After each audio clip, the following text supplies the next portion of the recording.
This morning, we're finally getting our onions in the ground.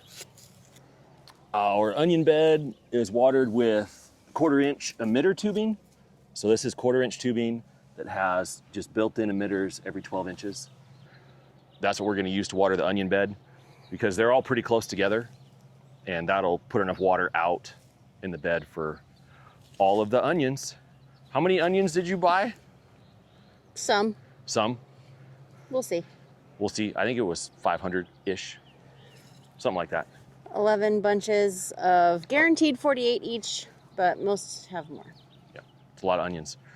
So Loree will show you her special technique. Magical She's technique. chasing a weed right now, though. Yeah, bed prep is your friend. Get the weeds out Do I have to before pull you the start weeds out planting. before we plant them? Hey, don't step on my line. Oh, gosh darn it. Oh, you're fired. But I got the weeds. Gosh dang it. But I got the weeds for you. That's good. I got the weeds. So the onion lines are gonna be, there's gonna be one row on each side of these water lines. So we're doing 4 inches from the center. So they're gonna be, the plants will end up being about 8 inches apart for their rows. And depending on the size of the onion, that will determine the spacing for the plants. Most of them will be 6 inches apart, but in order to conserve bed space and try to get all these onions in these 2 beds, the smaller varieties that only have a potential of getting to 4 inches are gonna get into 5-inch spacing. I know 1 inch seems silly, but when it all adds up. And then I have one variety that's really big. It has a potential of getting to be 8 inches in diameter. So those ones will be 8-inch spacings. And I decided to make myself a handy dandy stick for when I'm spacing plants. The onion stick. Well, it's just my planting stick. Oh, 4 inches. So 4 inches from the end, 6, 8, 12, 18, and it's not a true 24. So just a little extra will be 24. Most of your plant spacings will be, small stuff is 6, and big stuff is anywhere from 18 to 24. So this should cover me for most things. And then if it's in between, I'll just eyeball it. I guess that way you don't have to get a tape measure every time. That's pretty smart. As long as your husband doesn't step on your special stick. Yeah. Gotta watch out. Yeah. Got That big guy. Feet. Got big feet. All right, so now you're gonna make a trench. We're gonna make a trench for the onions with your special board. So easy way to get that row, at least what I think is easy. So I measure it out at 4 here, and I mark it by just kind of digging the board into the dirt.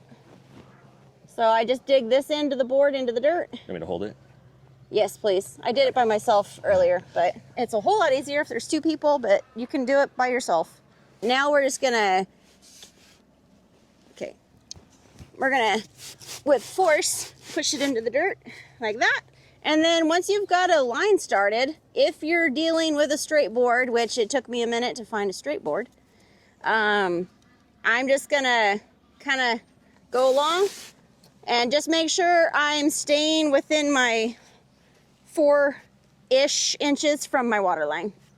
And it's just making, because the onion, what's the onion planting depth for the onion starts? An inch. So if I dig this board in deep enough, we don't have to dig individual 6-inch holes. We're just making a small trench, and we put them where we want them and fill in. Awesome. Makes it easier than digging a bunch of little holes. Yes. I think I did it last year by myself, and I dug each individual hole with a trowel. I don't know why. You've been taught. And it took me forever. Apparently that part of the husband training's not done yet. Well, now I'll have a video I can look back on, There you go. Yeah. Here's one box of our onion starts. And then, what are you doing? You're laying them out, and then we're gonna come back with the tape measure, right? You know what? You don't need a tape measure when you have drip emitters that are exactly 12 inches apart. How clever. So Why didn't I think of that? I don't know. I think we did it this way last year. In the past, we've had emitters that we installed ourselves, and I'm sure our own installation was not as precise. Yeah. Okay, awesome. All right, she's laying them out. And this way, because otherwise it's a pain in the butt having to hold a handful of onions and then be trying to plant them. Yeah. It's a whole lot easier for us to just lay them out kind of where they're going to be.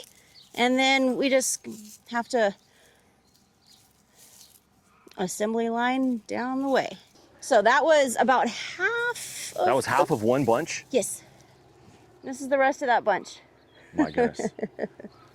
All right, we'll get them set out. Another essential tool for the onion planting, knee pads. Only 600 to go.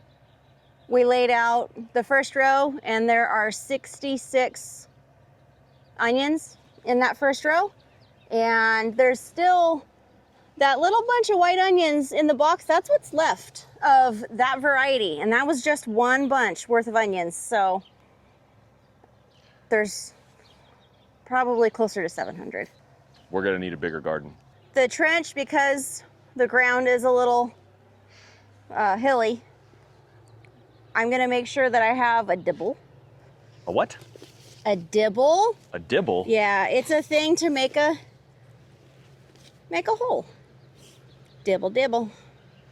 So these guys need 1 inch spacing, I believe, or not 1 inch spacing, I'm sorry, 1 inch planting depth. And if your dirt's really loose,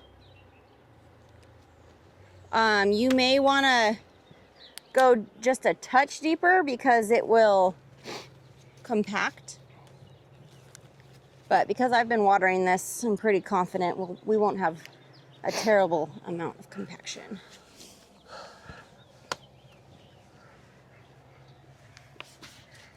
So what'd you do? You marked 1 inch on the end of a Sharpie.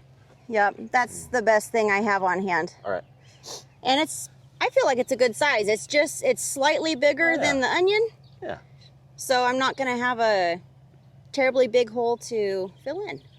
So right there, boop. Ooh, that might be too deep. Because we're also gonna be filling in this little trench as we go. There we go. So if the trench is 1 inch, that's good enough, right? Yeah, but because we're a little uneven, I just want to be sure that they're getting, like that one's probably only 3/4. So there we go. And I'm going to fill in the trench as we go. Okay.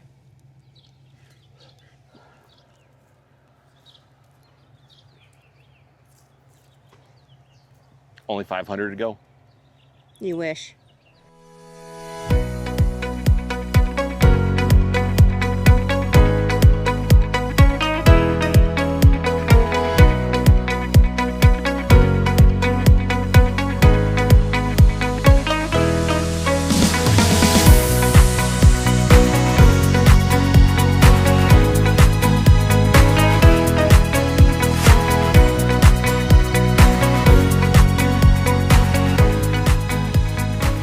Okay, we got 1, 2, 3, 4, 5, 6 rows in so far. 6 more to go. And it's taken us a while. It's a tedious task. But we're gonna go eat lunch. Just wanted to show you one more thing that, I don't know where Larry saw this. Pinterest? Who knows? Who knows it's been where she years. saw it? This has been on my wish list to do for years. But, Absolutely. so she's actually watering, she's watering in the onions, giving them a little extra water now that we got them in the ground. But look at this hose contraption she came up with. There's a cable from there to up there. And then she got little pulleys with rollers. And then these little guys to keep hoses from kinking. And she can pull the hose across the garden without it dragging on the ground. And we have an extension to where we can reach corners if we need to. Isn't that amazing? I think so. Yeah, it's I'm pretty very awesome. excited. I don't have to worry about dragging the hose over seedlings. It's so exciting. A bunch of the other plants that we're gonna plant in the garden, potatoes, squash, beans, those are all gonna be direct sown in the ground. We're not gonna start those in the greenhouse. Those plants all grow quick enough that we can plant them outside after our frost hazard has moved on.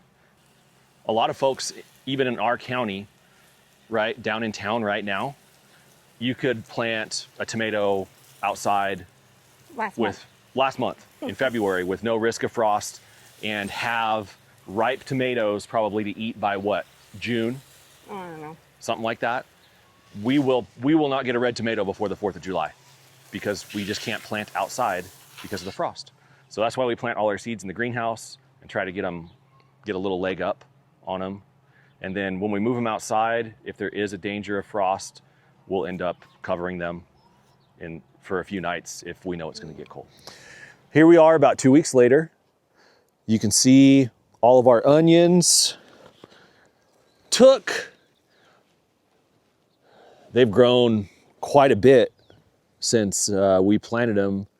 This is about 2 weeks ago. And we actually frosted 2 nights ago. It got pretty cold for April. It feels colder now than it was in January. But it frosted a few nights ago and the onions took it. They'll take a little cold. All of these onion starts came from Dixondale Farms. They're in Texas. Lurie's been ordering from them for a long time. And you buy them in bundles of at least 50. You'll have at least 50 onion starts when they send them to you. If you look back in time, maybe 2 videos ago, our what we're gonna plant in our garden video, Lurie went very in depth into onions, the company, getting starts versus starting from seed, the kind of onions you need for where you live, and it all depends on the amount of daylight you have, not the temperature, which I didn't know. Learn something new every year. So we planted about 600 onions. Onions are one of the easiest things to grow in your garden. You can't kill an onion. Well, I guess somebody could, but we haven't yet. And there's times we forget to water them, plant them late. It snows on them. They're very hardy.